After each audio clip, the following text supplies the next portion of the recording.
Waiting for Superman. We saw the documentary getting lots of attention all across the country. Davis Guggenheim with this. And you're a featured player in this particular documentary. And it really gets to the heart of what's happening with our schools. And I'll tell you, we're going to play a clip here. And it's an amazing story of this young man named Anthony, who's basically setting this whole thing up where his life is dependent upon the role of a ball to determine what school he goes to. Folks, check this out. I want to go to college to get an education. If I have kids, I want kids to be in this environment. What? Like around here. I mean, I want my kids to have better than what I had. I'm just so afraid for him. I cry for him sometimes because I know he can easily be influenced to do things that he shouldn't do. I stayed back one grade, and it was in the second grade. Why? Because my father had passed.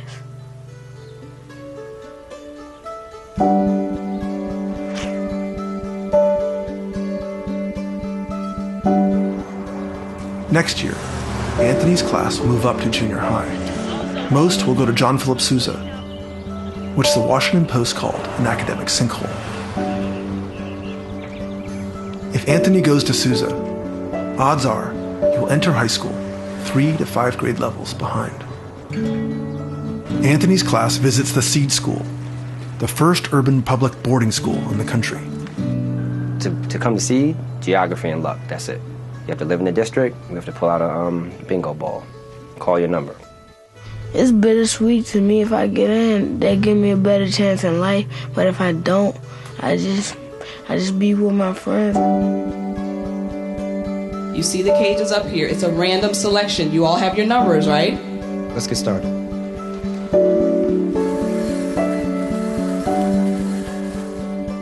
$20.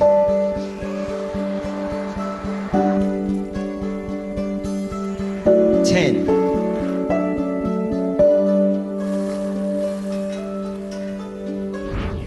It was stunning to sit there and you look into this kid's eyes and he understands exactly what's at stake. Absolutely. If you talk to folks right now at the Seed School where Anthony is, he's thriving. He's doing extraordinarily well. I saw this piece on Friday in the New York Post. Grade shock, regular schools, top charters. Okay, and also you have teachers union quoted, and basically they're saying, see, the regular schools are doing better than these charters, so the charter school movement is failing. When you hear that, what do you say? It drives me insane. It literally drives me insane because these are public schools. These are charter schools are public schools, public dollars, and the same children that we serve. And you know, the unions and other folks really try to sort of say, oh, the charter schools are over there, bad charter schools, that sort of thing. And that's just not the case. Now, are all charter schools excellent? No. But for the ones that are doing amazing things for kids, and in this city we have many of them, right? Not only Seed, but KIPP and E.L. Haynes and DC Prep and other schools that are doing great things for kids, they don't always have the resources that they need to be able to expand and grow. So we should be making sure that those schools can go to scale. In New York City, for the longest time, the successful charters like Jeffrey Canada's couldn't grow because there was a cap on the number of charter schools that you can have. Oh, you can have some good schools, but you can't have too many, right? I mean, that's insane. You talk about the role of parents in this, but I'm going to throw a little twist in here. President Barack Obama was talking to Matt Lauer, and he talked about not sending his daughters to D.C. public schools. First of all, for you, how important is it for parents to be absolutely invested in this process and not just say it's upon the teachers? But do you also think it's a problem, even in this city, when you have political leaders, including the president, who talk about public education, but many of them do not send their children to public schools? If they were involved in public schools here, other parts of the country, do you think the school systems would be better if their kids were in these schools? I mean, yes and no. Here's the thing. When I was watching the president talking to Matt Lauer and he gave that answer, because I sort of started to tense up when I heard at Washington, D.C. public schools, and I thought, oh my gosh, what's going to happen now? And when he just straight up said, no, it's not good enough for my kids, I said, good for you.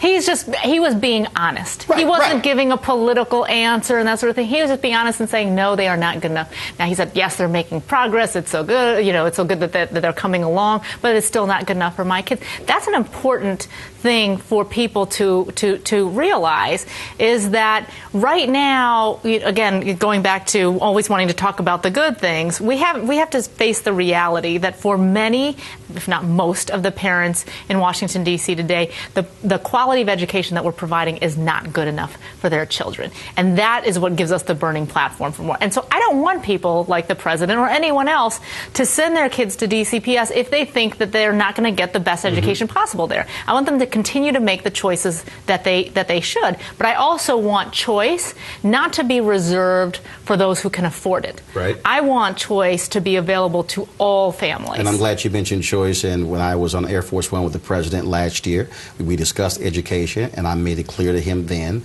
that I disagreed vehemently with his opposition to school choice, to vouchers.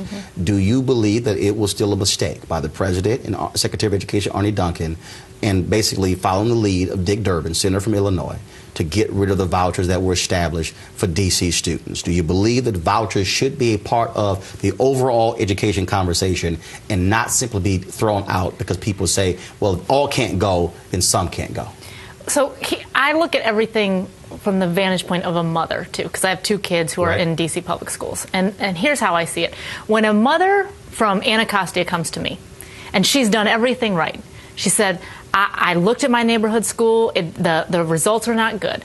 So I applied to the lottery, and my kids didn't get in. And then she looks at me and says, now what? What can I do? Right? And I don't have a spot for her children at one of our schools that is performing well, a school that I would feel comfortable sending my children to. Then who am I to deny that woman a $7,500 voucher where she may be able to send her children to a Catholic school or and something she's paying else. taxes. Right, because she is paying taxes. So even though, people say, well, how can you, be for that program because you lose out when the kid, but this is not about me winning and losing. This is about children getting what they need and families getting what they need. So am I ever going to look that lady in the eye and say, no, you can't have this voucher, you can't go because I need you to help me fix our school? No, because I would never deal with that. I would never accept that for my own children. Well, we certainly appreciate it. And again, I know, this is a contentious issue.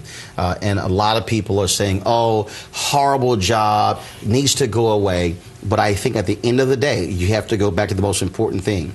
Have we seen improvement?